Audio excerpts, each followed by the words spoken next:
मैंने जिंदगी में एक ही बात सीखी है कि इंसान को तब तक कोई नहीं हरा सकता जब तक वो खुद हार ना मान ले। बुरे वक्त में भी किसी से कोई उम्मीद मत रखो, क्योंकि समझौता शेर को भी कुत्ता बना देता है। दुनिया छोड़कर अपने मकसद के पीछे भागते रहो। लोगों का सिर्फ वक्त आता है, तुम्हारा दौर आएगा। तुम कर सकते हो, तुम्हें करना भी चाहिए। और अगर तुम्हारे अंदर थोड़ा भी जुनून हुआ तो तुम करके दिखाओगे। मत करना कभी गुरूर अपने आप पर इंसान। रब ने तेरे जैसे ना जाने कितने मट्टी से बनाकर मट्टी में मिला दिए।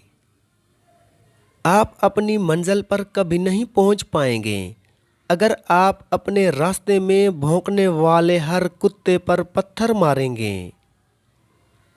अंदाज़ा ताकत का लगाया जा सकता है, हौसलों का नहीं। अपने मकसद को पाने के लिए उस हद तक मेहनत करो कि किस्मत भी कहे, ले लो बेटा, इस पर तुम्हारा ही हक है।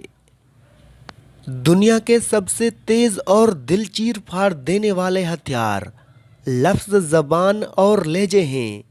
उम्रें गुजर जाती हैं लेकिन लफ्ज़ों के घाव नहीं जाते।